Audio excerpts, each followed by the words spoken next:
Hello students, बहुत बहुत नमस्कार। तो काफ़ी इंतज़ार के बाद हम लोग ऑनलाइन सेशंस लेकर आ गए और ये ऑनलाइन सेशंस तुम्हारे बोर्ड्स के लिए बहुत बहुत इंपॉर्टेंट है। ठीक है, तो ये सेशन स्टार्ट करने से पहले हम इस सेशन के बारे में कुछ तुमको ब्रीफ कर दे। ये जो सेशन होगा, इस सेशन में हम लोग बोर्ड्स के पॉइंट ऑफ व्यू से इंपॉर्टेंट क्वेश्चंस करने वाले हैं और इन क्वेश्चंस के थ्रू हम लोग पूरा चैप्टर का रिविजन करेंगे। ठीक है, तो आज का टॉपिक है डीएनए ब्लॉक। ठीक है, तो चलो क्वेश्चन की तरफ आगे बढ़ते हैं। तो फर्स्ट क्वेश्चन है हम लोग के सामने, why is Cr2 plus reducing and Mn3 plus oxidizing when both have D4 electronic configuration. तो देखो, सबसे पहले हम लोग क्रोमियम का इलेक्ट्रॉनिक कॉन्फ़िगरेशन लिखेंगे। क्रोमियम का एटॉमिक नंबर कितना होता है? 24 के लिए electronic configuration argon 4s1 3d5। ठीक है, और क्रोमियम 2+ का क्या होगा? क्रोमियम 2+ में क्रोमियम ग्राउंड स्टेट से 2 इलेक्ट्रॉन को निकालना पड़ेगा। तो इलेक्ट्रॉन निकालने का रूल क्या होता है? इलेक्ट्रॉन सबसे पहले आउटर मोस्ट सेल से निकलता है।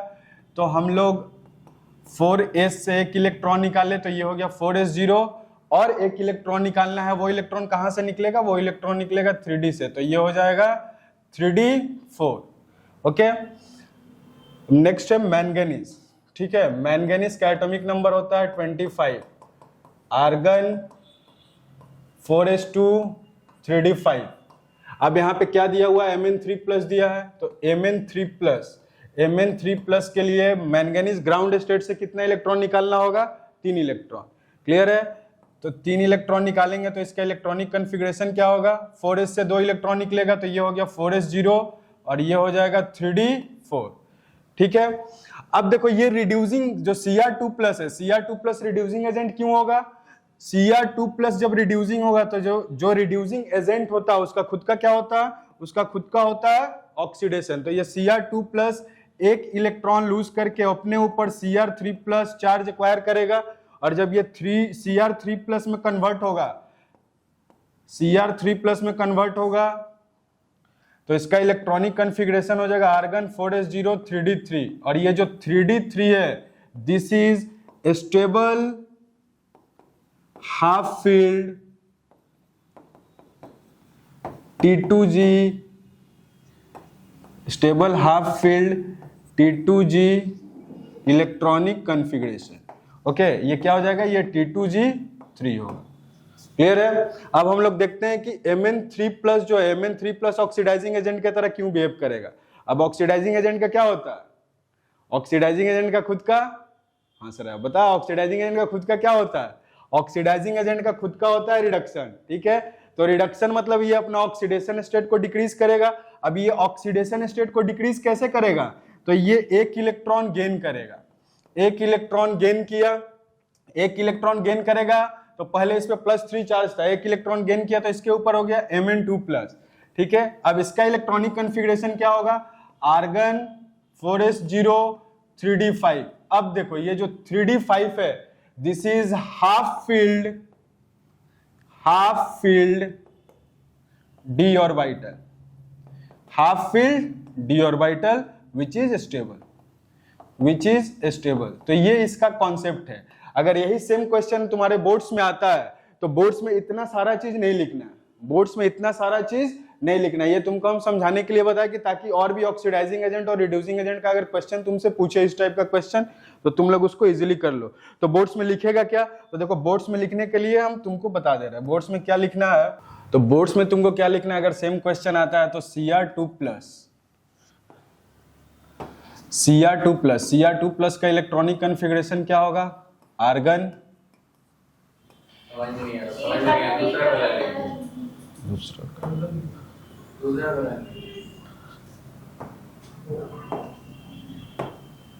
व्हाइट में कीजिए या तो येलो में कीजिए। येलो लिखिए हां, ऑरेंज। ठीक है ना? तो Cr2+ का होगा आर्गन 4s0 3d4। ठीक है, अब ये रिड्यूसिंग एजेंट है। रिड्यूसिंग एजेंट मतलब इसका खुद का ऑक्सीडेशन होगा तो ये एक इलेक्ट्रॉन लूज करेगा, तो ये क्या बना देगा? आर्गन 3d3 और ये हो गया तुम्हारा Cr3+। ठीक है, तो यहाँ पे लिखेगा 3D4 is getting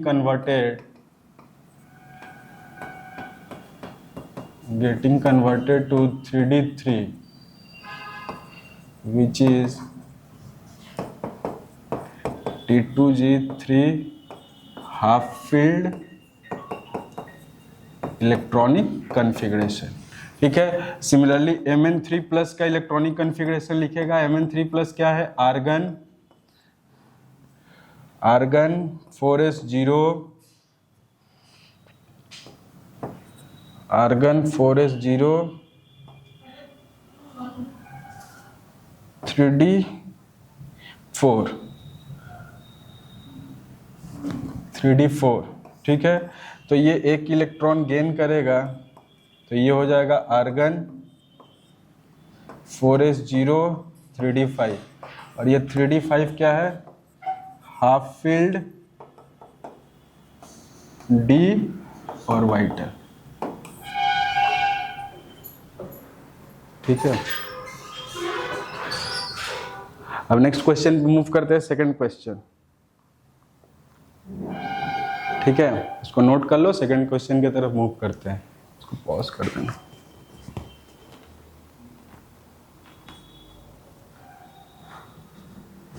हो गया। अब नेक्स्ट क्वेश्चन है, for the first row transition metal E naught values are. अब देखो यहाँ पे E naught value, electrode potential, standard condition में इलेक्ट्रोड पोटेंशियल का वैल्यू गिवन है। ये एलिमेंट है वेनेडियम, वेनेडियम का -1.18, Cr है -0.91, ये सारा वैल्यू गिवन है। अब तुमको इसमें बताना है explain the irregularities in the above values, explain the irregularities in the above values. ठीक है, अब देखो अगर ये क्वेश्चन आता है तो हम लोग क्लास में भी डिस्कस किए थे, जो इलेक्ट्रोड पोटेंशियल होता है, इलेक्ट्रोड पोटेंशियल जो है ई नॉट वैल्यू 3 फैक्टर पे डिपेंड करता है। कौन कौन सा?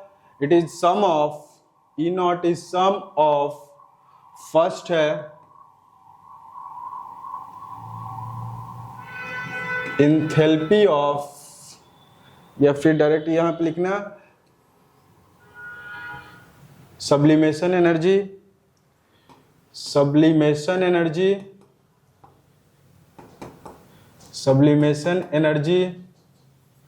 सेकेंड है ionization energy 1 plus ionization energy 2, और थर्ड है हाइड्रेशन एंथैल्पी। ठीक है, तो ये चीज तुमको याद भी रखना है। ठीक है, क्या याद रखना है कि जो ई नॉट वैल्यू है, किसी भी एलिमेंट का ई नॉट वैल्यू 3 फैक्टर पे डिपेंड करता है। पहला सब्लिमेशन एनर्जी। अब सब्लिमेशन एनर्जी से पहले एक आता है enthalpy of atomisation. Enthalpy of atomisation, फिर एटम्स को हम लोग ब्रेक करते हैं, ब्रेक करके फिर सब्लिमेशन एनर्जी देख के हम लोग उसको गैसियस स्टेट में सेंड करते हैं, तो सब्लिमेशन एनर्जी। उसके बाद ionisation energy 1 plus ionization energy 2 और हाइड्रेशन एंथैल्पी। तो इलेक्ट्रोड पोटेंशियल का वैल्यू ये तीनों का सम होता है। क्लियर है, ये तीनों का सम होता है। तो किसी भी, जैसे मान लो यहाँ पे ये वेनेडियम का ये इलेक्ट्रोड पोटेंशियल गिवन है, तो वेनेडियम का ये इलेक्ट्रोड पोटेंशियल ये 3 फैक्टर पे डिपेंड करता है, और वो 3 फैक्टर कौन कौन सा है? That is sum of sublimation energy plus ionization energy 1 plus ionization energy 2 plus hydration enthalpy या हाइड्रेशन एनर्जी। क्लियर है। अब इसमें explain the irregularity in the above values. अब इसमें देखो ये जो वैल्यू है वो इरेगुलर है, जनरल ट्रेंड को, मतलब एक रेगुलर ट्रेंड को फॉलो नहीं कर रहा, रेगुलर ट्रेंड को फॉलो नहीं कर रहा। यहाँ पे इरेगुलरिटीज क्यों आ रहा है? तो यहाँ पे जनरली जो इरेगुलरिटीज आता है ड्यू टू वेरिएशन और ड्यू टू इरेगुलरिटीज इन, इसको लिखना ड्यू टू इरेगुलरिटीज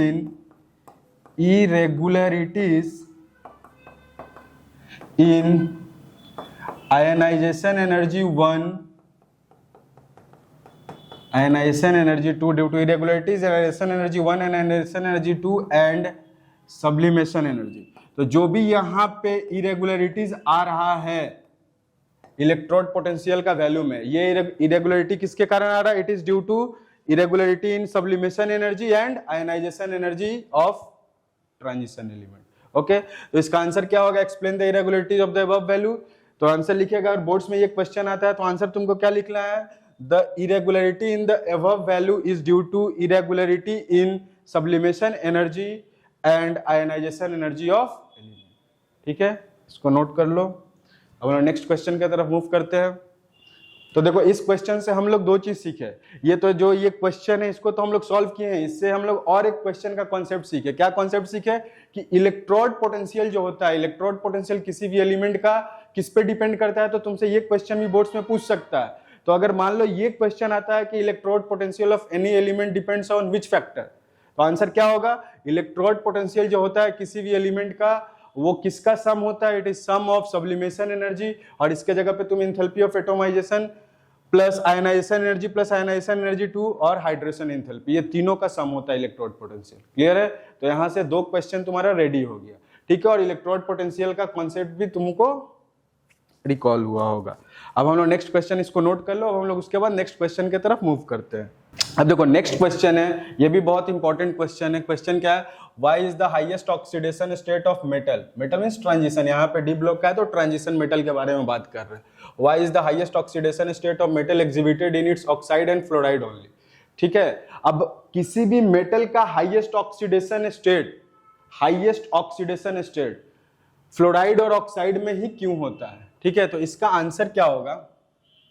तो देखो जो ऑक्सीजन पीरियोडिक टेबल में जो ऑक्सीजन और फ्लोरीन होता है, oxygen and fluorine have high electronegativity,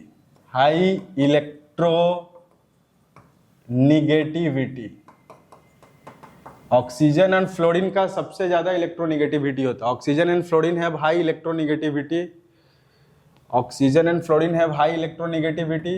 अब इनका इलेक्ट्रोनिगेटिविटी, अब देखो नेक्स्ट क्वेश्चन आता है कि इनका इलेक्ट्रोनिगेटिविटी हाई क्यों होता है? क्लियर है?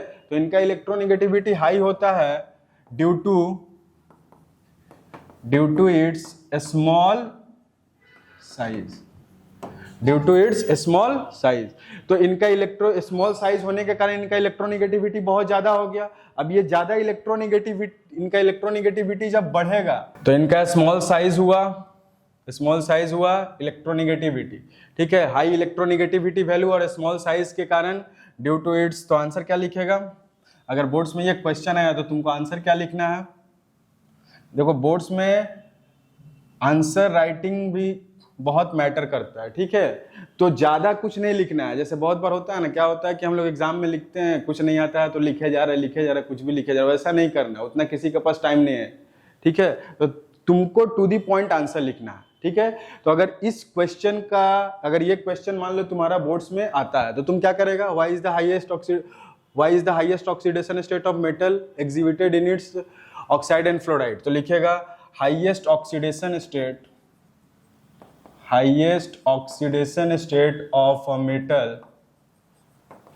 of a metal is exhibited in its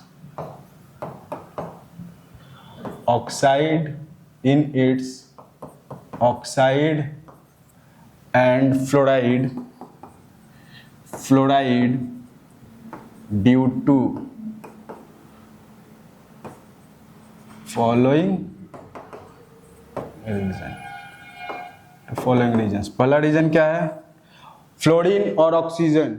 ठीक है, फ्लोरीन और ऑक्सीजन दोनों अपने ग्रुप में सबसे टॉप पे होता है, तो पीरियोडिक टेबल में जो सबसे टॉप पे होता है उसका साइज क्या है? छोटा है। तो fluorine and oxygen, fluorine due to following reason, fluorine and oxygen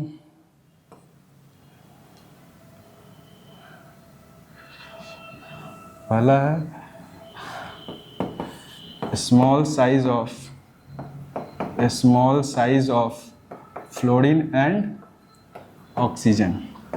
second क्या है? हाई इलेक्ट्रोनिगेटिविटी वैल्यू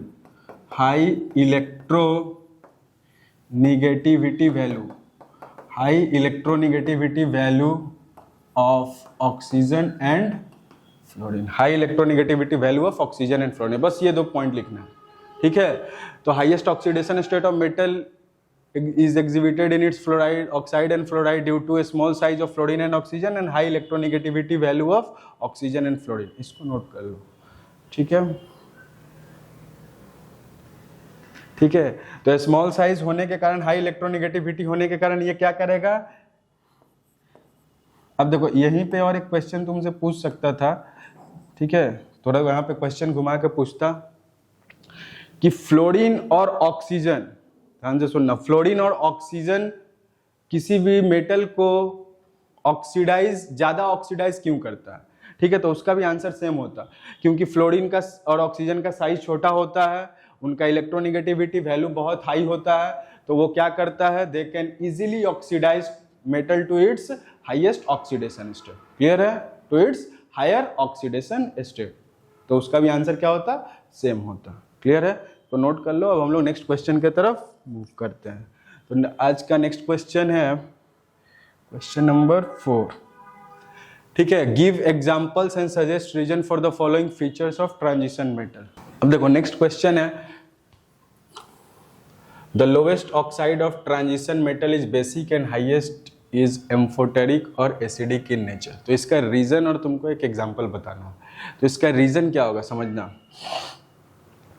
तो देखो इस क्वेश्चन को सॉल्व करने से पहले जो कॉन्सेप्ट हम लोग क्लास में डिस्कस किए, या मान लो जिसको नहीं भी पता, तो सबसे पहले इसमें एक चीज देखना, यहाँ पे बोल दिया है कि जो ऑक्साइड है वो अपना लोवेस्ट ऑक्सीडेशन स्टेट है, मतलब जो मेटल का ऑक्साइड है वो लोवेस्ट ऑक्सीडेशन स्टेट में है। तो जब वो लोवेस्ट ऑक्सीडेशन स्टेट में है तो उसके पास ये ऑप्शन है कि वो अपना लोअर ऑक्सीडेशन स्टेट को हायर ऑक्सीडेशन स्टेट में वो अपने आप को कन्वर्ट कर सकता है। ठीक है, तो कोई भी जो मेटल है वो लोअर ऑक्सीडेशन स्टेट से हायर ऑक्सीडेशन स्टेट में कैसे जाएगा, सोचना। कोई भी जो मेटल है वो लोअर ऑक्सीडेशन स्टेट से हायर ऑक्सीडेशन स्टेट में कैसे जाएगा, of course buy losing electron. मतलब कोई भी मेटल अगर इलेक्ट्रॉन लूज करेगा तो अपने लोअर ऑक्सीडेशन स्टेट से हायर ऑक्सीडेशन स्टेट में जाएगा। ठीक है, बस इसी पॉइंट को ध्यान रखना है तुमको, और उसके बाद ये आंसर को फ्रेम करना है। The lowest oxide of transition metal is basic. ठीक है, तो अगर मेटल अपना लोअर ऑक्सीडेशन स्टेट में, मेटल ऑक्साइड में मेटल अगर अपना लोअर ऑक्सीडेशन स्टेट में रहता है तो उसके पास ये ऑप्शन है कि वो इलेक्ट्रॉन लूज करके हायर ऑक्सीडेशन स्टेट में जा सकता है। क्लियर है, तो जब वो हायर ऑक्सीडेशन स्टेट में जाएगा तो वो क्या करेगा, जो मेटल का ये नेचर है कि वो इलेक्ट्रॉन लूज करके अपने हायर ऑक्सीडेशन स्टेट में जा रहा है, तो वो किस नेचर का वो मेटल का कौन सा नेचर है, ये इलेक्ट्रॉन लूज करके हायर ऑक्सीडेशन स्टेट में जाना, ये क्या होता है, ये होता है electropositivity character of metal. Clear है, मतलब यहाँ पे क्या कौन सा बॉन्ड फॉर्म होगा, यहाँ पे आयनिक बॉन्ड फॉर्म होगा, और जनरली ये आयनिक बॉन्ड बनाएगा और ये बेसिक नेचर का होगा। ठीक है, तो इसका अगर आंसर तुमको लिखना होगा तो आंसर क्या लिखेगा, oxides in lower oxidation state, oxides in lower oxidation, oxides in lower oxidation state, oxides in lower oxidation state is generally basic in nature, basic in nature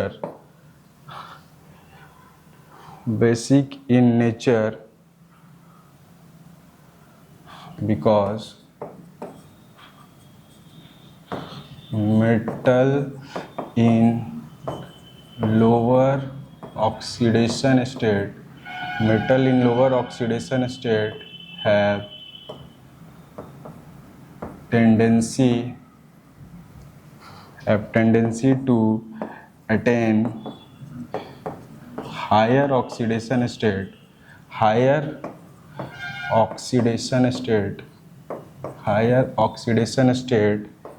by losing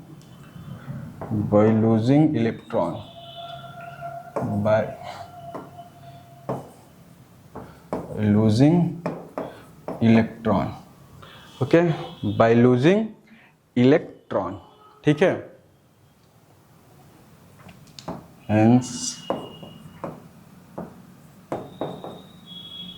they are basic ionic, basic और ionic in nature, ठीक है। तो oxides in lower oxidation state is generally basic in nature because metal in lower oxidation state have tendency to attain higher oxidation state by losing electron, ठीक है। तो जब वो electron lose करेगा तो बेसिक नेचर शो करेगा, ये answer तुमको लिखना है, ठीक है। अगर वो हाईएस्ट ऑक्सीडेशन स्टेट में रहेगा तो हाईएस्ट ऑक्सीडेशन स्टेट में जब रहेगा तो हाईएस्ट से वो क्या है, अब देखो, अब जो सेकंड, इस क्वेश्चन का जो सेकंड पार्ट है इस पे फोकस करना। तो जब मेटल अपना हाईएस्ट ऑक्सीडेशन स्टेट में रहेगा, ठीक है, तो उसका टेंडेंसी क्या रहेगा कि वो अपना ऑक्सीडेशन स्टेट को कम करे। अब वो अपना ऑक्सीडेशन स्टेट को कम कैसे करेगा, इलेक्ट्रॉन को गेन करके, क्लियर है। जब वो इलेक्ट्रॉन को गेन करेगा, इलेक्ट्रॉन को गेन करके वो अपना ऑक्सीडेशन स्टेट को क्या करना चाहेगा, कम करना चाहेगा। मतलब जनरली जो यहाँ पे कंपाउंड बनेगा वो कोवेलेंट नेचर का बनेगा प्लस वो एसिडिक होगा, क्लियर है।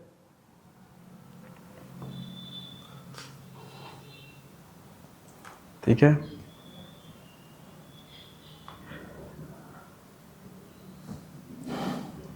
लिखेगा oxides in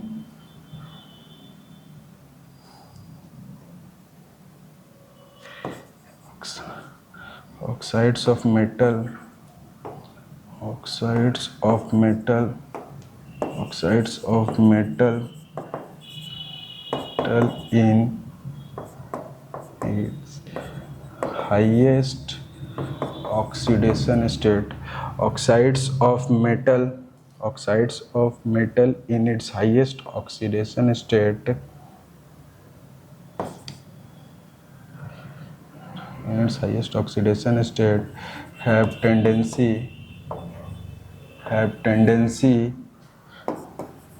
to gain electron and decrease its oxidation state, decrease its oxidation state।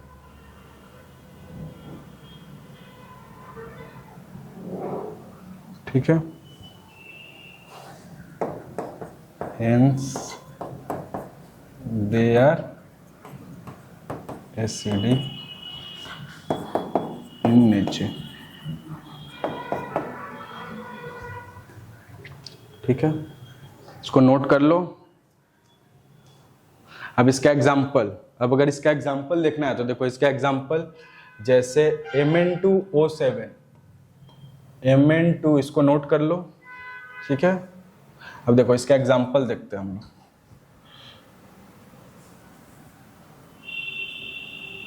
अगर इसका एग्जाम्पल देखना है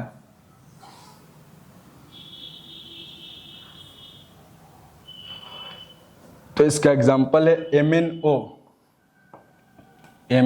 एग्जाम्पल देखना, MnO, और एक है तुम्हारा Mn2O7, Mn2O7 ये होता है एसिडिक नेचर का और ये होता है बेसिक नेचर का, ठीक है।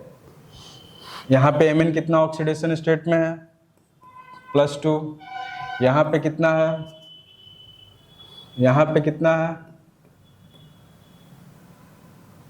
अब देखो, अब यहाँ से देखो, इस क्वेश्चन में बहुत जन को ये भी डाउट होता है कि सर ऑक्सीडेशन स्टेट कैसे निकालते हैं। तो देखो हम इसका ऑक्सीडेशन स्टेट भी तुमको निकालने सिखा दे रहे इसी क्वेश्चन। तो मान लो, वैसे अभी जो ऑक्सीडेशन स्टेट हम लोग निकालेंगे, इस आंसर में तुमको ऑक्सीडेशन स्टेट नहीं निकालना है, लेकिन हम कोई फर्दर अगर क्वेश्चन ऑक्सीडेशन स्टेट का पूछता है उसके लिए हम यहाँ पे बता दे रहे हैं। तो Mn2O7 है, तो पहले जिसका भी ऑक्सीडेशन स्टेट निकालना रहता है, जैसे Mn का निकालना है तो let the oxidation state of Mn be x, ठीक है। तो टोटल Mn कितना है, 2 Mn है तो 2x हो गया। एक ऑक्सीजन पे चार्ज कितना है, -2, तो -2, टोटल ऑक्सीजन कितना है, 7। अब इसका चार्ज प्लस इसका चार्ज, अब नेट चार्ज कितना हो गया, नेट चार्ज इस कंपाउंड पे कितना है, 0, तो 2x - 14 = 0, तो x = +14/2, मतलब ये क्या हो गया, +7। तो यहाँ पे देखो Mn कितना ऑक्सीडेशन स्टेट में आ गया, +7। ऐसे ही हम लोग यहाँ पे भी +2 निकाले हैं, ठीक है। तो उम्मीद करते हैं अब ऑक्सीडेशन स्टेट भी अगर तुमको निकालने के लिए पूछेगा तो तुम लोग इजीली उसको निकाल पाओगे, ठीक है। अब देखो यहाँ पे ये Mn अपना हाईएस्ट ऑक्सीडेशन स्टेट में है। तो तुमको और एक चीज बता देते हैं कि मेटल जो है कोई भी मेटल जनरली जो ट्रांजिशन एलिमेंट होता है उसका वेरिएबल ऑक्सीडेशन स्टेट होता है, तो बहुत सारा ऑक्सीडेशन स्टेट शो करता है, ठीक है, लेकिन वो अपना हाईएस्ट ऑक्सीडेशन स्टेट तो गेन कर लेगा। अब हमेशा एक चीज ध्यान रखना, हाईएस्ट ऑक्सीडेशन स्टेट सिर्फ गेन करने से नहीं होता है, उसको रिटेन करके रखना भी पड़ेगा। अब देखो यहाँ पे Mn का +7 चार्ज को पकड़ के रखना है और यहाँ पे +2 चार्ज को पकड़ के रखना है, ठीक है। तो कोई भी मेटल, हमेशा ध्यान रखना, कोई भी मेटल अपना हाईएस्ट ऑक्सीडेशन स्टेट में रहेगा तो वो चाहता है कि हम अपना लोअर ऑक्सीडेशन स्टेट में आ जाए, ठीक है। लोअर ऑक्सीडेशन स्टेट को कंट्रोल करना, दूसरा जो काउंटर एलिमेंट है उसको कंट्रोल करना आसान होता है लोअर ऑक्सीडेशन स्टेट को, क्लियर है। तो ये क्या चाहेगा कि हम इलेक्ट्रॉन को गेन करके अपना लोअर ऑक्सीडेशन स्टेट में आ जाए, क्लियर है। और ये क्या चाहेगा, अभी ये अपना लोएस्ट ऑक्सीडेशन स्टेट में है, तो ये चाहेगा कि हम हाईएस्ट में ना जाके कहीं बीच वाला जो ऑक्सीडेशन स्टेट है उसको अचीव कर ले। तो बीच वाला ऑक्सीडेशन स्टेट को अचीव करने के लिए ये क्या करेगा, इलेक्ट्रॉन को लूज करेगा। समझ में आया, क्लियर है, ठीक है। तो ये MnO बेसिक है और ये एसिडिक है, ठीक है। तो सारा जो क्वेश्चन के साथ और भी जो हम दूसरा कॉन्सेप्ट बताते जा रहे हैं उसको भी रिवाइज करते हुए चलना, ठीक है। नहीं हो तो कहीं पे पेज के साइड में उस नोट्स को, उस पॉइंट को लिख लेना, ठीक है। चलो अब देखो इसी सेम क्वेश्चन का 4 का B,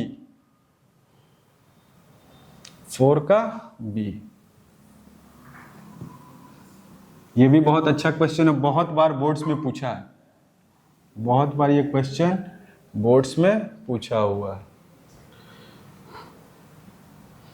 the highest oxidation state is exhibited in oxo anions of metal, oxo anions of metal. तो highest oxidation state is exhibited by oxo anions of metal.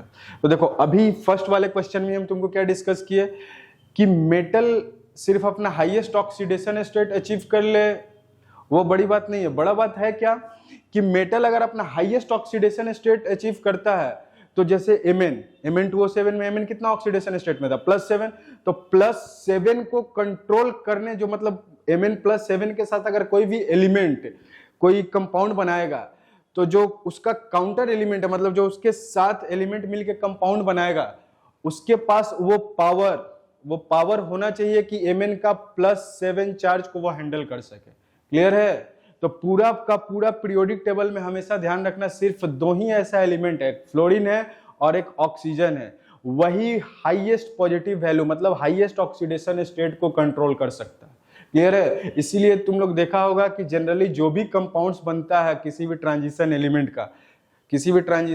का कोई भी जो कंपाउंड बनता है जिसमें ट्रांजिशन एलिमेंट अपना हाईएस्ट ऑक्सीडेशन स्टेट में होता है, वो सिर्फ और सिर्फ ऑक्सीजन और फ्लोरीन के साथ ही बनता है। तो ये भी क्वेश्चन पूछ सकता है, ठीक है। अब ऑक्सो एनायन के साथ यहाँ पे क्यों बन रहा है, तो देखो सबसे पहला रीजन है ऑक्सो एनायन के साथ बनने के लिए कि ऑक्सो एनायन जो है ऑक्सीजन का due to high electronegativity of oxygen, ठीक है। और दूसरा क्या है, ऑक्सीजन के पास एक स्पेशल टेंडेंसी, एक स्पेशल कैरेक्टर, इसको तुम ऐसे बोल सकता है ऑक्सीजन के पास एक स्पेशल प्रॉपर्टी है कि ऑक्सीजन मल्टीपल बॉन्ड फॉर्म कर सकता है। अब देखो फ्लोरीन का भी इलेक्ट्रोनिगेटिविटी बहुत हाई है, क्लियर है, लेकिन फ्लोरीन मल्टीपल बॉन्ड फॉर्म नहीं कर सकता, लेकिन ऑक्सीजन क्या कर सकता है, मल्टीपल बॉन्ड फॉर्म कर सकता है। तो ये ऑक्सो एनायन के साथ ही अपना हाईएस्ट ऑक्सीडेशन स्टेट इसीलिए शो करता है। पहला रीजन क्या है कि ऑक्सीजन का हाई इलेक्ट्रोनिगेटिविटी वैल्यू है, और दूसरा रीजन कि ये due to its ability, due to multiple bond forming ability of oxygen, ठीक है। तो ये 2 रीजन है जिसके कारण किसी भी मेटल का हाईएस्ट ऑक्सीडेशन स्टेट उसका ऑक्सो एनायन के फॉर्म में ही रहता है, ठीक है। इसको नोट कर लो। अब देखो नेक्स्ट क्वेश्चन है, out of Cu2Cl2 and CuCl2 which one is more stable and why. ठीक है, इस कॉन्सेप्ट पे बोर्ड्स में 2 से 3 बार क्वेश्चन पूछ चुका है। ठीक है, तुम अपना PYQ जब PYQ सॉल्व करेगा तो देखेगा, मतलब इसी क्वेश्चन को अलग अलग फॉर्म में पूछा है। ठीक है, तो देखते हैं इसको कैसे सॉल्व करेंगे। तो पहला है Cu2Cl2, Cu2Cl2 और दूसरा है तुम्हारा CuCl2। तो सबसे पहले दोनों में कॉपर का ऑक्सीडेशन स्टेट निकालना है। यहाँ पे ट्रांजिशन एलिमेंट कौन है? कॉपर। तो कॉपर का ऑक्सीडेशन स्टेट निकालेंगे। ठीक है, कॉपर का ऑक्सीडेशन स्टेट निकालेंगे। कैसे निकालेंगे? क्लोरीन, क्लोरीन का एक क्लोरीन का होता है -1, तो 2 क्लोरीन का हुआ -2, तो इस पे कितना चार्ज होगा? +2, तभी तो नेट चार्ज 0 आएगा। देखो इस कंपाउंड पे नेट चार्ज कितना है? 0।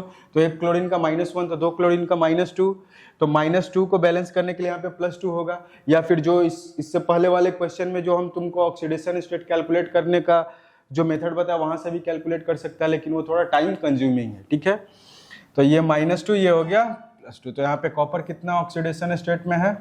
+2। और यहाँ पे कॉपर कितना ऑक्सीडेशन स्टेट में है? +1। तो देखो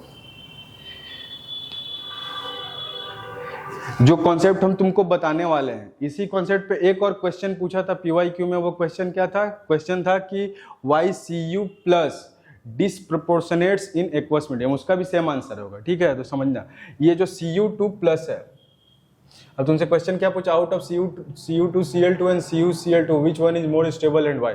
तो हमेशा ध्यान रखना ये ज्यादा स्टेबल होता है। Cu2+ is more stable then Cu+। अब इसका रीजन तो देखो, इसका रीजन ये होता है कि यहाँ पे जो Cu2+ है, Cu2+ का, ठीक है, क्या है? पॉइंट को याद रखना, negative hydration enthalpy, negative hydration enthalpy, negative hydration enthalpy of Cu2+ is more than Cu+। ठीक है, अब और एक कॉन्सेप्ट को समझना। अब देखो ये जो Cu2+ है, Cu2+ का जब हाइड्रेशन होगा, मतलब Cu2+ आयन को जब चारों तरफ से वाटर का मॉलिक्यूल घेरेगा, उसको चारों तरफ से जब वाटर का मॉलिक्यूल उसको घेरता है, जैसे मान लो ये Cu2+ है, इसके चारों तरफ से अगर वाटर का मॉलिक्यूल घेरता है इसको, H2O, यहाँ पे भी H2O, चारों तरफ से जब वाटर का मॉलिक्यूल इसको घेरेगा, ठीक है, तो यहाँ पे एनर्जी रिलीज होता है। क्लियर है? एनर्जी रिलीज होता है और उसी एनर्जी को हम लोग क्या बोलते हैं? Hydration enthalpy. क्लियर है? अब ये जो हाइड्रेशन एंथैल्पी है, यही हाइड्रेशन एंथैल्पी कहां पे काम आएगा? यही हाइड्रेशन एंथैल्पी काम आता है एलिमेंट का। जैसे यहाँ पे एलिमेंट है कॉपर, कॉपर का ग्राउंड स्टेट से जो 2 इलेक्ट्रॉन निकालना है, 2 इलेक्ट्रॉन निकालने के लिए हमको एनर्जी देना पड़ेगा, जिसको हम लोग आयनाइजेशन एनर्जी बोलते हैं। तो उस आयनाइजेशन एनर्जी, देखो आयनाइजेशन एनर्जी हम लोग को सप्लाई करना पड़ रहा है, हम लोग को देना पड़ रहा है, और यहाँ पे एनर्जी खुद रिलीज हो रहा है। क्लियर है? तो यहाँ पे जो Cu2+ का जो हाइड्रेशन एंथैल्पी होता है वो ज्यादा होता है जो एनर्जी रिक्वायर्ड है 2 इलेक्ट्रॉन निकालने के लिए कॉपर का ग्राउंड स्टेट से। क्लियर है? इसीलिए जो Cu2+ है, Cu2+ is more stable then Cu+। Clear है? समझ में आया? अब देखो अगर यही क्वेश्चन पूछता कि Cu+ एक्वस मीडियम में क्यों डिस्प्रोपोर्शनेट करता है, तो देखो Cu+ एक्वस मीडियम में क्या करेगा? ये Cu+ है, ये एक बार ऑक्सीडाइज होगा और एक बार रिड्यूस होगा, तो ये हो जाएगा Cu2+ और ये बनाएगा कॉपर सॉलिड। ये है एक्वस, ये भी है एक्वस। ठीक है, तो देखो एक बार इसका ऑक्सीडेशन हो रहा है और एक बार इसका रिडक्शन हो रहा है, तो इसी रिएक्शन को हम लोग, जब सेम रिएक्शन में ऑक्सीडेशन और रिडक्शन होता है, उसी रिएक्शन को हम लोग क्या बोलते हैं? Disproportionation reaction. ठीक है, तो यहां से तुम्हारा 2 क्वेश्चन रेडी हो गया। देखो अब नेक्स्ट क्वेश्चन है अपना, नेक्स्ट MCQ। ठीक है,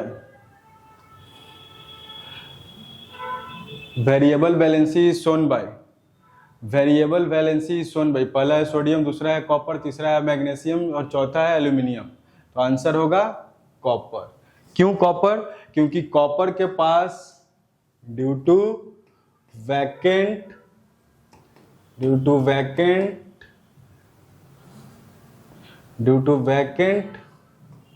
d orbital of copper, due to vacant d orbital of copper। ठीक है, तो variable valency is shown by copper. ठीक है, हाँ देखो नेक्स्ट क्वेश्चन है, नेक्स्ट क्वेश्चन की तरफ चलते हैं। नेक्स्ट क्वेश्चन है out of Fe2 plus CO2 plus Cr3 plus Ni2 plus the one which show lowest magnetic moment. ठीक है, तो मैग्नेटिक मोमेंट तुमको निकालना है। ये भी बहुत इंपॉर्टेंट क्वेश्चन है, बहुत बार पूछा है तुम्हारे एग्जाम्स में। क्लियर है? मैग्नेटिक मोमेंट, स्पिन मैग्नेटिक, इसी क्वेश्चन को स्पिन मैग्नेटिक मोमेंट भी बोलता है। तो देखो आयरन का सबसे पहले मैग्नेटिक मोमेंट का फॉर्मूला क्या होता है? Mu equals to √n×n+2 volts magneton. अब n क्या है? n है तुम्हारा नंबर ऑफ अनपेयर्ड इलेक्ट्रॉन। ठीक है, तो पहले सबका नंबर ऑफ अनपेयर्ड इलेक्ट्रॉन निकाल लो। ठीक है, एक हम सॉल्व करें, बाकी तुम लोग तीनों कर लेना। जैसे ये आयरन है तो आयरन 2+ है। ठीक है, तो आयरन 2+ से पहले तुमको आयरन का ग्राउंड स्टेट का इलेक्ट्रॉनिक कॉन्फ़िगरेशन लिखो। सबसे पहले तुम आयरन का ग्राउंड स्टेट का इलेक्ट्रॉनिक कॉन्फ़िगरेशन लिखो। थोड़ा Fe26 है, तो आर्गन 4s2 3d6। ठीक है, तो Fe2+ के लिए क्या हो जाएगा? Fe2+ के लिए होगा आर्गन 4s0 3d6। अब देखो ये जो 3d6 है, कितने इलेक्ट्रॉन है? 1 2 3 4 5 6 है ना। तो कितना अनपेयर्ड इलेक्ट्रॉन हुआ यहाँ पे? काउंट करो, 1 2 3 4। ठीक है, तो बस इस फॉर्मूला में डाल देना है 4 × 4 + 2। तो 4 + 2 4 + 2 6 √24 फोर्स मैग्नेट। ठीक है, ऐसे करके तुम Fe2 का भी निकाल लेगा, CO2+ का भी निकाल लेगा, Cr3+ Ni2+। मैग्नेटिक मोमेंट, ठीक है, ये क्वेश्चन सबसे बनना चाहिए, मैग्नेटिक मोमेंट का क्वेश्चन, √24 bm। ठीक है, पहले इसका निकाला, इसका निकाला, इसका निकाला, इसका निकाला, जिसका वैल्यू देख लिया, जिसका वैल्यू कम होगा वो तुम्हारा आंसर हो जाएगा। ठीक है, तो मैग्नेटिक मोमेंट कैसे निकालना है? देखो इस क्वेश्चन में मैग्नेटिक मोमेंट निकालना सीखो। मैग्नेटिक मोमेंट का ये फॉर्मूला याद रखना, √n×n+2 bm वोल्ट्स मैग्नेटॉन। ठीक है, अब n क्या होता है? n होता है नंबर ऑफ अनपेयर्ड इलेक्ट्रॉन। तो सबसे पहले नंबर ऑफ अनपेयर्ड इलेक्ट्रॉन तुमको निकालना पड़ेगा। नंबर ऑफ अनपेयर्ड इलेक्ट्रॉन के लिए तुमको इलेक्ट्रॉनिक कॉन्फ़िगरेशन आना चाहिए। अब मान लो कोई आयन रहता है, तो अगर तुम आयन का इलेक्ट्रॉनिक कॉन्फ़िगरेशन लिखने जा रहे हो तो उसमें तुम मिस्टेक कर सकते हो। तो सबसे पहले उसका ग्राउंड स्टेट का इलेक्ट्रॉनिक कॉन्फ़िगरेशन लिख दो, फिर आयन पे जो चार्ज है उतना इलेक्ट्रॉन निकाल दो, फिर इलेक्ट्रॉन को काउंट कर लो, जितना नंबर ऑफ अनपेयर्ड इलेक्ट्रॉन बचेगा वो n का वैल्यू हो जाएगा। ठीक है, अब देखो नेक्स्ट क्वेश्चन है, question number 8। ZR and HF है, असर्शन है ZR and HF are of almost similar atomic radii, reason this is due to lanthanoid contraction. अब देखो लेंथेनॉइड कॉन्ट्रैक्शन बहुत इंपॉर्टेंट है। ठीक है, तो लेंथेनॉइड कॉन्ट्रैक्शन जो होता है, जनरली जो पीरियोडिक टेबल का थोड़ा सा लेंथेनॉइड कॉन्ट्रैक्शन के बारे में हम लोग डिस्कशन कर लेते हैं। लेंथेनॉइड कॉन्ट्रैक्शन से पहले जनरली जो पीरियोडिक टेबल होता है, पीरियोडिक टेबल में डाउन द ग्रुप जाने से साइज क्या होता है? साइज इंक्रीज होता है। डाउन द ग्रुप जाने से साइज इंक्रीज होता है। क्लियर है? तो जैसे ये मान लो तुम्हारा first transition series, second transition series, third transition series, fourth transition series. तो जब हम लोग 3D से 4D में जाएंगे तो डाउन द ग्रुप जा रहे हैं, साइज इंक्रीज होगा। ठीक है, और जब 4D से 5D में जा रहे हैं तो यहाँ पे भी क्या होगा? डाउन द ग्रुप जा रहे हैं, size as per periodic trend, periodic table के ट्रेंड के अकॉर्डिंग 4D से 5D में जा रहे हैं तो साइज क्या होना चाहिए? इंक्रीज होना चाहिए। लेकिन यहाँ से लेंथेनॉइड स्टार्ट हो जाता है। ठीक है, क्या स्टार्ट हो जाता है? लेंथेनॉइड। और लेंथेनॉइड सीरीज आने से यहाँ पे जो पीरियोडिक ट्रेंड है पीरियोडिक टेबल का वो फेल होने लगता है। क्लियर है? समझ में आया? तो अब लेंथेनॉइड कॉन्ट्रैक्शन क्या है? देखो जैसे मान लो लेंथेनॉइड कॉन्ट्रैक्शन, ये जैसे तुम्हारा न्यूक्लियस हो गया, ये तुम्हारा आउटर मोस्ट सेल है, समझना, आउटर मोस्ट सेल है, ठीक है, ये न्यूक्लियस ये आउटर मोस्ट सेल हो गया, ठीक है। ये मान लो 5A से 4D है, यहाँ पे आउटर मोस्ट सेल है। अब यहाँ पे लेंथेनॉइड कॉन्ट्रैक्शन में क्या होगा, लेंथेनॉइड कॉन्ट्रैक्शन में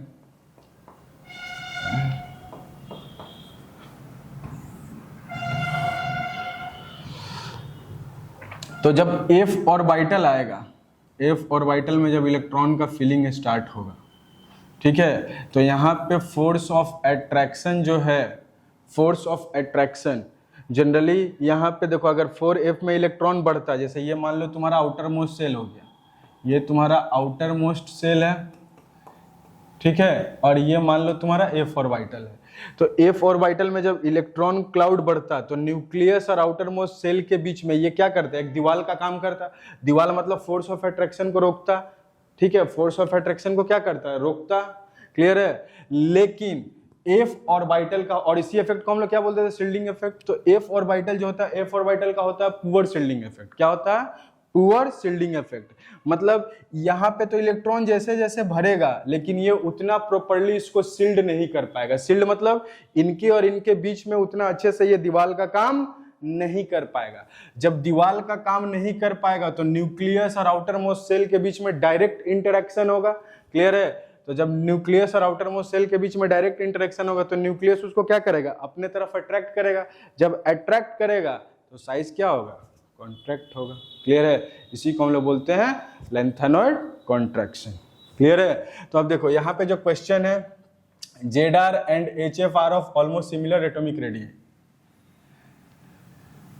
ZR and HF are of almost similar atomic radii. This is due to lengthanoid contraction. तो यहाँ पे assertion भी true है और reason जो है वो भी true है, and reason is correct explanation for assertion. Clear है। तो हमेशा याद रखना lengthanoid contraction के चलते, ठीक है, 4D और 5D, ये मान लो यहाँ पे कोई 4D का एलिमेंट है और उसके जस्ट नीचे 5D का एलिमेंट है। जैसे मान लो ये 4D का, ये मान लो कोई एलिमेंट A है और ये B है। जैसे मान लो इसी को ले लो, ये ZR है, ठीक है, ये एक सेकंड, ये A है और ये B है, ये A है और B है। तो नॉर्मल पीरियोडिक ट्रेंड के according B down the group है तो B का साइज क्या होना चाहिए था, ज्यादा होना चाहिए था, लेकिन ऐसा नहीं होगा। B और A का साइज ऑलमोस्ट क्या हो जाएगा, सेम हो जाएगा। समझ में आया। और जब साइज सेम होगा, अब देखो ये क्वेश्चन तुम्हारा यहाँ पे खत्म, ठीक है, ये क्वेश्चन यहाँ पे खत्म। अब जब साइज सेम होगा तो साइज सेम होगा तो क्या होगा, इनका बहुत सारा प्रॉपर्टीज भी सेम हो जाएगा, क्लियर है। बहुत सारा प्रॉपर्टीज क्या हो जाएगा, इनका सेम हो जाएगा। तो यहां से भी क्वेश्चन पूछ सकता है। तो अगर मान लो प्रॉपर्टीज रिलेटेड भी क्वेश्चन पूछता है लेंथेनॉइड कॉन्ट्रैक्शन से, तो उसका भी रीजन क्या होगा, सेम होगा, ठीक है। वाइड ट्रांजिशन, नेक्स्ट क्वेश्चन है, वाइड ट्रांजिशन मेटल है हाई मेल्टिंग पॉइंट। ये भी बहुत अच्छा क्वेश्चन है, ठीक है। तो यहाँ से हम लोग का 2-3 कॉन्सेप्ट क्लियर हो गया। एक मेल्टिंग पॉइंट वाला, उसको रिवाइज करेंगे, मेल्टिंग पॉइंट का कॉन्सेप्ट को, और एक मेटेलिक बॉन्ड को। तो देखो ट्रांजिशन मेटल है हाई मेल्टिंग पॉइंट, तो इनका मेल्टिंग पॉइंट हाई क्यों होता है। तो सबसे पहले समझना कि ट्रांजिशन एटम, ट्रांजिशन एलिमेंट का due to strong metallic bonding, metallic bonding strong होने के कारण, ठीक है, इनका मेल्टिंग पॉइंट क्या होता है, हाई होता है। ये तो इस क्वेश्चन का आंसर है, due to strong metallic bonding, ठीक है। तो तुम आंसर क्या लिखेगा, बोर्ड्स में अगर क्वेश्चन आएगा तो लिखेगा transition metal have high melting point due to strong metallic bonding, और स्ट्रॉन्ग मेटेलिक बॉन्डिंग को क्या कर देगा, अंडर लाइन कर देगा, ठीक है, स्ट्रॉन्ग मेटेलिक बॉन्डिंग, क्लियर है। अब मेटेलिक बॉन्ड, अब नेक्स्ट क्वेश्चन आता है कि मेटेलिक बॉन्ड जो है वो मेटेलिक बॉन्ड किस पे डिपेंड करता है। तो हमेशा याद रखना। अब देखो ये क्वेश्चन खत्म, ठीक है। अब नेक्स्ट तुमसे मेटेलिक बॉन्ड का भी क्वेश्चन पूछ सकते हैं। तो मेटेलिक बॉन्ड का कॉन्सेप्ट क्या है, मेटेलिक जो बॉन्ड है, मेटेलिक बॉन्ड किस पे डिपेंड करेगा, वो डिपेंड करेगा number of unpaired electron, number of unpaired electron, बहुत इंपॉर्टेंट कॉन्सेप्ट है, ठीक है। और देखो यहां से हार्डनेस का भी क्वेश्चन पूछ सकता है, हार्डनेस का। अब हार्डनेस क्या होगा, मेटेलिक बॉन्ड स्ट्रांग होगा उतना ही वो एलिमेंट या फिर वो कंपाउंड क्या होगा, हार्ड होगा। क्लियर है। और मेटेलिक बॉन्ड किस पे डिपेंड करता है, नंबर ऑफ अनपेयर्ड इलेक्ट्रॉन पे। तो जिस ट्रांजिशन एलिमेंट का नंबर ऑफ अनपेयर्ड इलेक्ट्रॉन ज्यादा होगा उसका मेटेलिक बॉन्ड ज्यादा होगा, और अगर मेटेलिक बॉन्ड ज्यादा हुआ तो उसका मेल्टिंग पॉइंट ज्यादा होगा, और मेटेलिक बॉन्ड ज्यादा होगा तो उसका हार्डनेस भी ज्यादा होगा। ठीक है, तो यहाँ से 4-5 टाइप का क्वेश्चन पूछा जा सकता है। देखो नेक्स्ट क्वेश्चन है, बहुत इंपॉर्टेंट क्वेश्चन है ये भी। ठीक है, नेक्स्ट क्वेश्चन क्या है, out of zinc and एसेन whose coating is better to protect iron object। ठीक है, तो देखो जब तुम लोग PYQ सॉल्व करेगा तो उसमें देखना एक सैक्रिफिशियल एनोड का क्वेश्चन पूछा होगा। ठीक है, वो कुछ नहीं, वही क्वेश्चन है। ठीक है, अब देखो ध्यान से समझना ये होता क्या है, कैसे सॉल्व करेंगे इसको। ये तुम्हारा थोड़ा सा इसका कॉन्सेप्ट इलेक्ट्रोकेमिस्ट्री में भी यूज होगा। ठीक है, तो दोनों को रिलेट करके ही बता दे, इलेक्ट्रोकेमिस्ट्री वाला कॉन्सेप्ट और यहाँ पे जो दोनों को रिलेट करके ही हम लोग इसको सॉल्व करते हैं। ये ई नॉट था, ई नॉट Zn2+/Zn। ठीक है, इसका रिडक्शन पोटेंशियल देखते हैं। ठीक है, उसी क्वेश्चन को फिर से एक बार देखते हैं। Question number 10, out of Zn and Sn whose coating is better to protect iron object। ठीक है, अब आयरन ऑब्जेक्ट का प्रोटेक्ट करना। ठीक है, तो सबसे पहले देखो इस क्वेश्चन में आयरन ऑब्जेक्ट को तुमको प्रोटेक्ट करना है, किससे, रस्टिंग से। तो रस्टिंग में जनरली होता क्या है, आयरन का ऑक्सीडेशन हो जाता है, Fe2+ किस में कन्वर्ट हो जाता है, रस्टिंग में Fe2+ जो आयरन है वो किस में कन्वर्ट होता है, during rusting Fe2+ gets converted to Fe3+। Clear है। अब तुमको आयरन को बचाना है, मतलब इसको 2+ से 3+ नहीं होने देना है, मतलब इसका ऑक्सीडेशन नहीं होने देना है। क्लियर है, तो तुम इसके ऊपर किसका कोटिंग देगा, मान लो ये आयरन है, ये आयरन है ना, ये आयरन है, तो आयरन के ऊपर तुम किसका कोटिंग चढ़ाएगा, आयरन के ऊपर तुम किसका कोटिंग चढ़ाएगा। तो जनरली हमको करना क्या है, रस्टिंग से इसको बचाना है। तो रस्टिंग से बचाने के लिए हम लोग इसके ऊपर वो एलिमेंट देंगे जिसका ऑक्सीडेशन का टेंडेंसी आयरन से भी ज्यादा हो। क्लियर है, मतलब वो पहले ऑक्सीडाइज हो जाएगा और अपना जो नीचे वाला आयरन है वो बच जाएगा। मतलब यहां पे तुमको वो एलिमेंट देना है जिसका ऑक्सीडेशन का टेंडेंसी आयरन से भी ज्यादा है।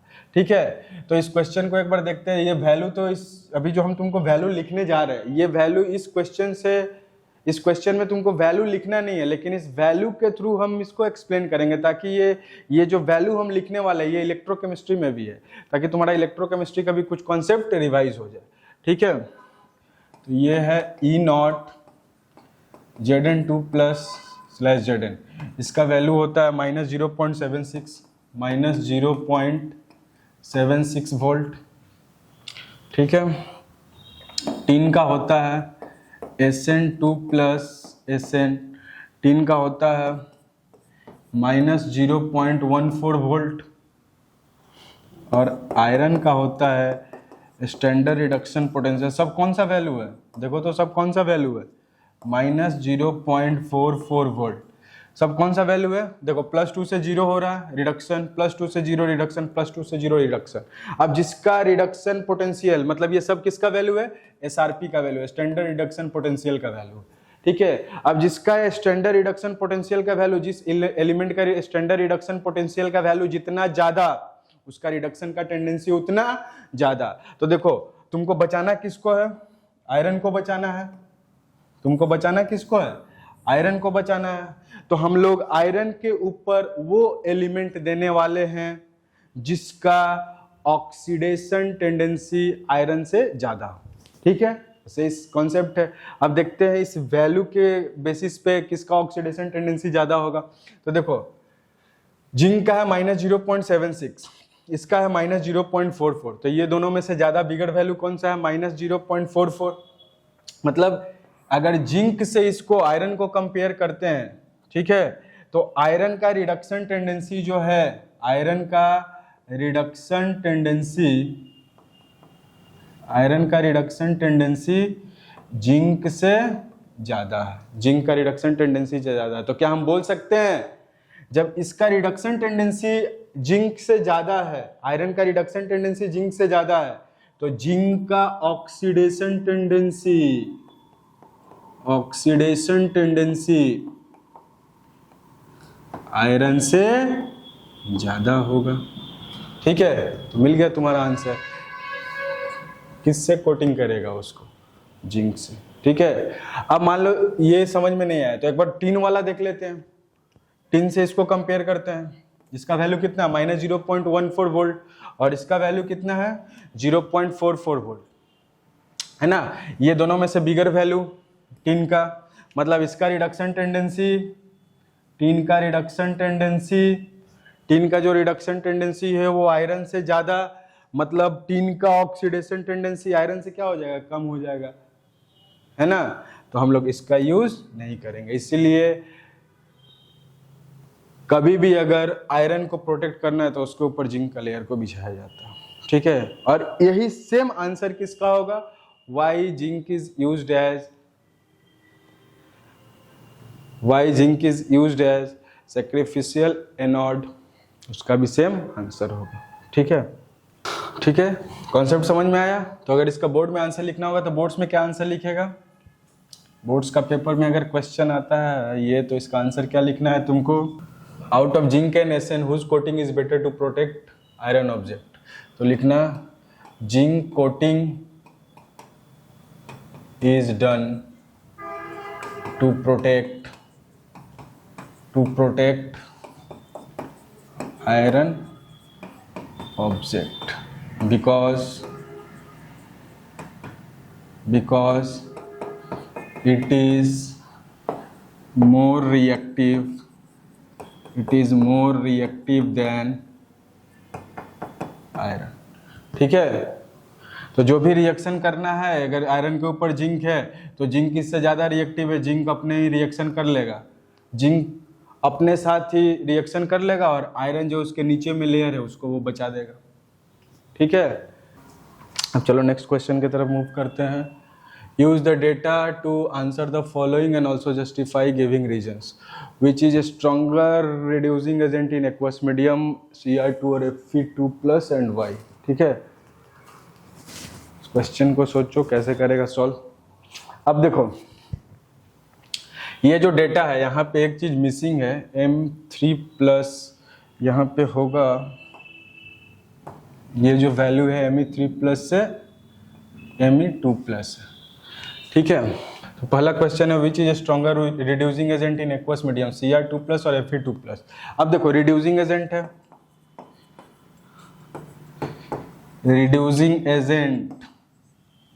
रिड्यूसिंग एजेंट का खुद का क्या होगा? रिड्यूसिंग एजेंट का खुद का ऑक्सीडेशन, रिड्यूसिंग एजेंट का खुद का ऑक्सीडेशन। बस तुमको देख लेना है किसका ऑक्सीडेशन टेंडेंसी ज़्यादा है, अभी जो बता रहे थे वही कॉन्सेप्ट पे क्वेश्चन है। तो किसके किसके बारे में पूछा? Cr2+, Fe2+। तो ये हो गया तुम्हारा Cr2+, Cr2+/Cr का वैल्यू कितना है? -0.91।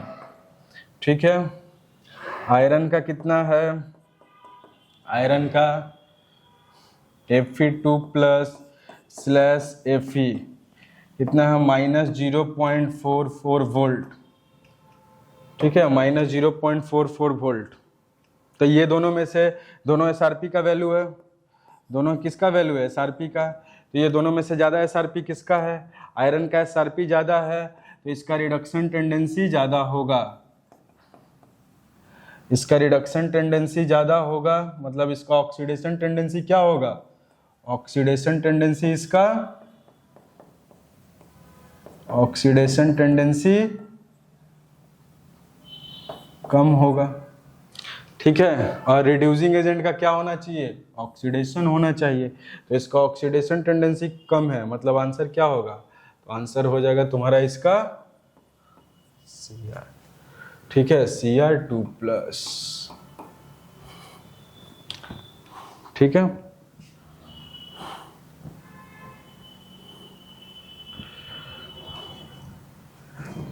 Next, which is the most stable ion in +2 oxidation state and why. Next question है,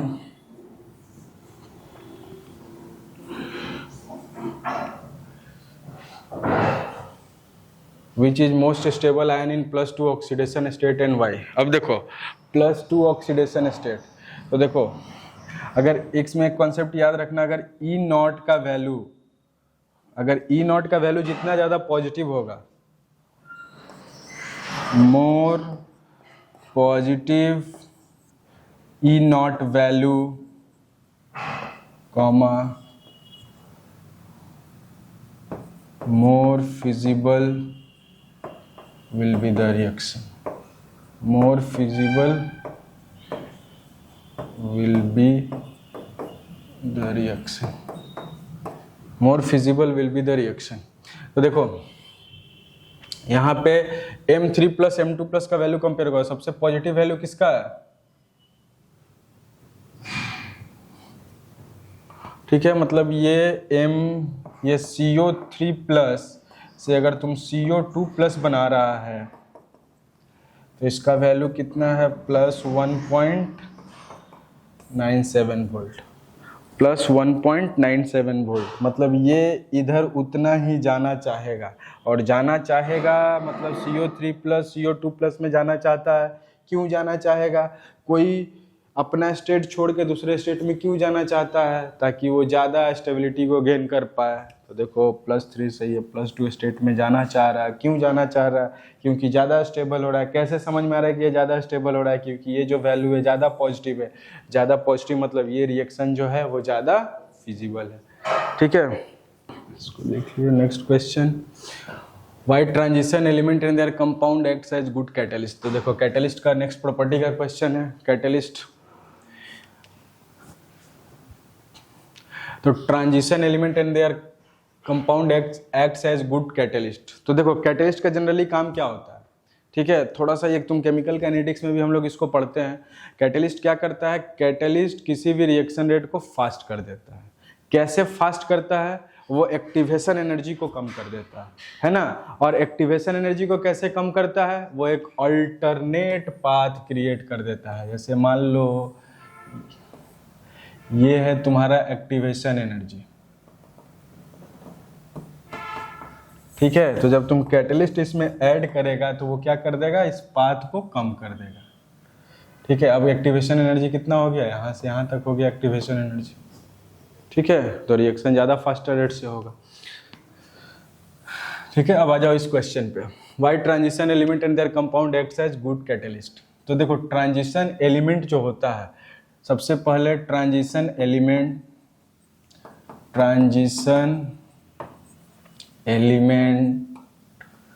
and their compound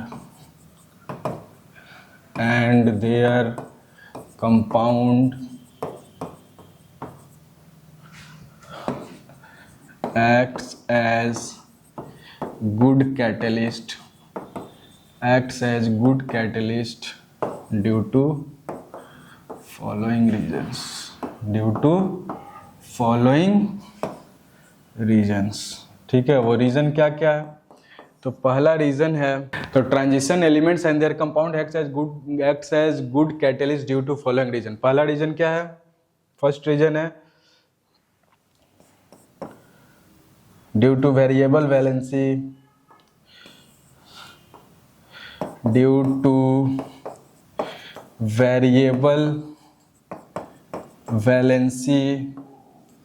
of transition element. अब देखो ट्रांजिशन एलिमेंट का वेरिएबल वैलेंसी होगा तो क्या होगा, due to variable valency of transition element. Variable valency transition element का क्या करेगा, अनस्टेबल इंटरमीडिएट बनाने में हेल्प करेगा उसको। इंटरमीडिएट क्या होता है, रिएक्टेंट और प्रोडक्ट के बीच में जो बनता है, और वो जितना ज़्यादा अनस्टेबल होगा उतना जल्दी प्रोडक्ट में कन्वर्ट होगा। तो due to variable valency of transition element,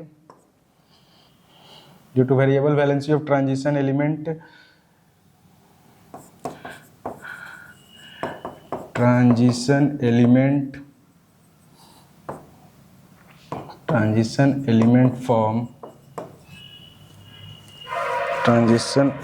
form unstable intermediate, unstable intermediate, which finally gets converted to product, finally gets converted to product। ठीक है। और दूसरा चीज़ क्या है, दूसरा रीज़न इसका, सेकंड रीज़न है why transition element their compounds acts as good catalyst। Second reason है इसके पास लार्ज, ट्रांजिशन एलिमेंट के पास लार्ज सरफेस एरिया होता है। जब सरफेस एरिया ज़्यादा होगा, ट्रांजिशन एलिमेंट ज़्यादा सरफेस एरिया देगा तो रिएक्टेंट का मॉलिक्यूल, ज़्यादा नंबर ऑफ रिएक्टेंट मॉलिक्यूल आएगा उस सरफेस एरिया पे और वो बॉन्ड बनाएगा, बॉन्ड तोड़ेगा, मतलब रिएक्शन होगा। ठीक है, सरफेस एरिया ज़्यादा, ट्रांजिशन एलिमेंट का जब सरफेस एरिया ज़्यादा होगा तो रिएक्टेंट का मॉलिक्यूल वहाँ पे ज़्यादा अमाउंट में, ज़्यादा नंबर में आएगा और रेट ऑफ रिएक्शन क्या होगा, फास्ट। ठीक है, कर लो इसको, ये दो रीज़न लिखना। अब देखो नेक्स्ट क्वेश्चन है लेंथानॉइड का। ऑल द लेंथानॉइड्स, हो देखो पहला चीज़ तुमको याद रखना है, लेंथानॉइड्स का कॉमन ऑक्सीडेशन स्टेट क्या होता है, +3। ठीक है, ऑल द लेंथानॉइड्स हो +3 as common oxidation state but cerium shows +4 state, explain why। ठीक है, तो कभी भी अगर ऑक्सीडेशन स्टेट का स्टेबिलिटी का क्वेश्चन हो तो तुमको कैसे सोचना है, क्या सोचना है, तुमको बस सोचना है कि इलेक्ट्रॉनिक कन्फिग्रेशन से उसको रिलेट करना है। ठीक है, इलेक्ट्रॉनिक कन्फिग्रेशन से। तो सीरियम का क्या होता है, सीरियम जो है +4 में ज़्यादा स्टेबल होता है। +4 में ज़्यादा स्टेबल क्यों हुआ, बाकी सब लेंथानॉइड जो है वो +3 ऑक्सीडेशन स्टेट शो करता है, लेकिन सीरियम +4 ऑक्सीडेशन स्टेट क्यों शो करता है, एक ही रीज़न है सीरियम +4 ऑक्सीडेशन स्टेट शो करने के लिए कि सीरियम का जो यहाँ पे इलेक्ट्रॉनिक कन्फिग्रेशन होगा वो होता है जेनॉन 4f0। सीरियम का एटॉमिक नंबर कितना होता है, ठीक है 58। तो 58 का अगर तुम इलेक्ट्रॉनिक कन्फिग्रेशन लिखेगा तो जेनॉन, उसके बाद 4f1 5d1 4f1 5d1 6s2। ठीक है, 54 55 56 58। अब सीरियम से सीरियम 4+ के लिए 4 इलेक्ट्रॉन लूज कर दो तो यहाँ से 1 इलेक्ट्रॉन चला गया, यहाँ से 1, यहाँ से 2 इलेक्ट्रॉन, तो क्या बच गया, जेनॉन 4f0 जो कि नोबल गैस होता है, और noble gas electronic configuration is stable. ठीक है, that's why all lanthanoid show +3 oxidation state but cerium shows +4 oxidation state, क्योंकि उसका वो +4 ऑक्सीडेशन, सीरियम +4 ऑक्सीडेशन स्टेट में noble gas electronic configuration achieve कर लेता है। इलेक्ट्रॉनिक कन्फिग्रेशन ध्यान रखना, ठीक है, नोट कर लो इसको। अब देखो नेक्स्ट क्वेश्चन है EU2+ is a strong reducing agent, why EU2+ is a strong reducing agent, ये भी अच्छा क्वेश्चन है।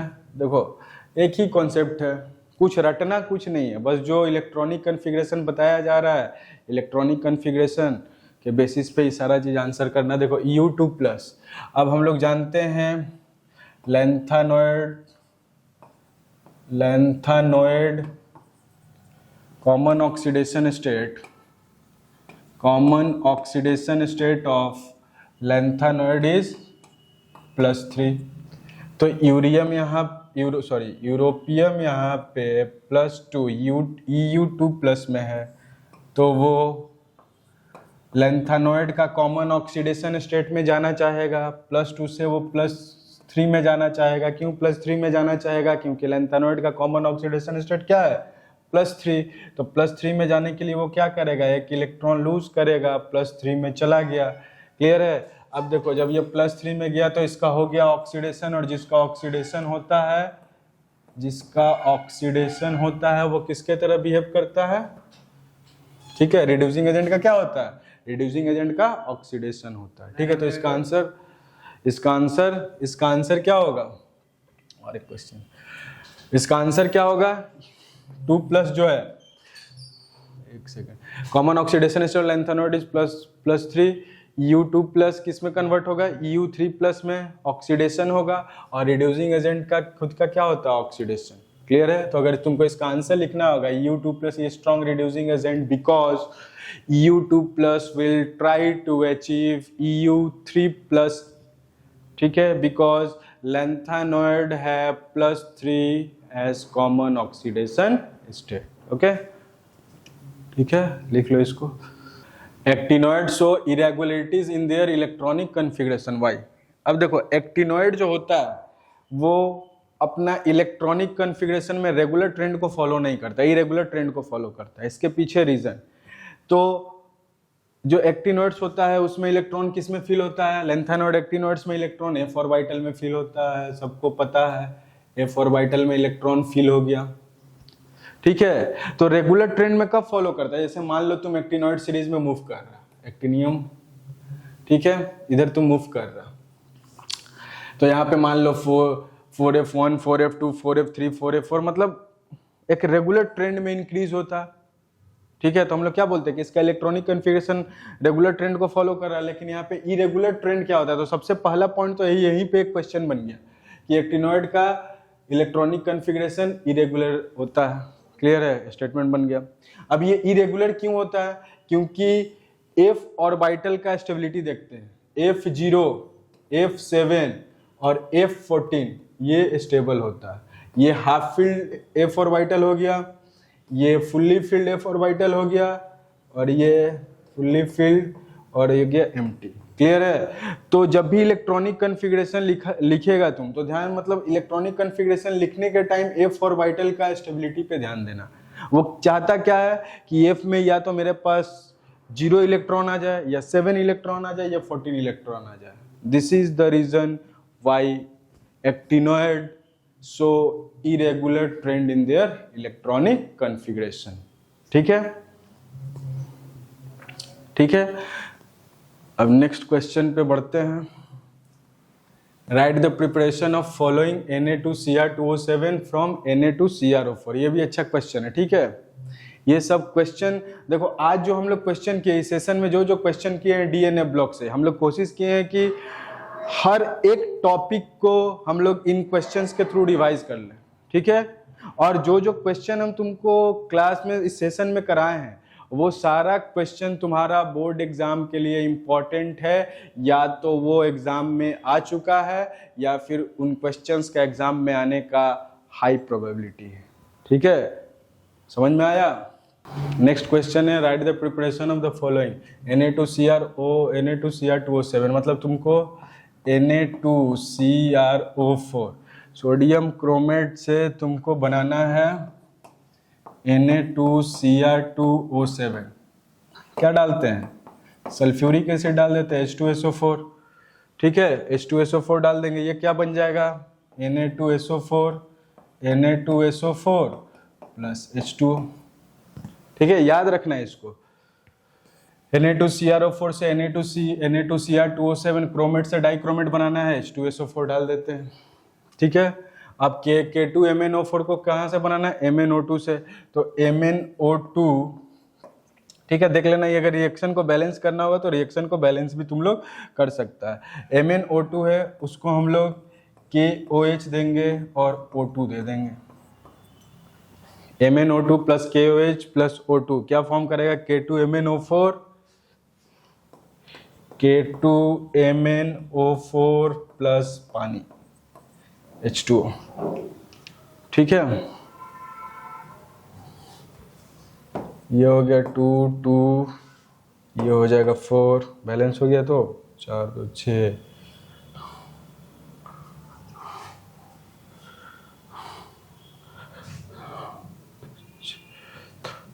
8,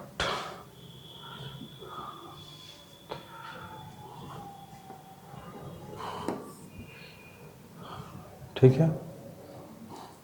तो ये याद रखना, CrO4 से H2SO4 और यहाँ पे KOH डालते हैं, ठीक है। तो डी ब्लॉक में बस एक चीज तुम्हारा बच गया, वो है बैलेंसिंग। बैलेंसिंग का क्वेश्चन तुम लोग करेगा, बैलेंसिंग, इसको हम नेक्स्ट सेशन में करा देंगे। बैलेंसिंग का क्वेश्चन, बैलेंसिंग बहुत इंपॉर्टेंट है।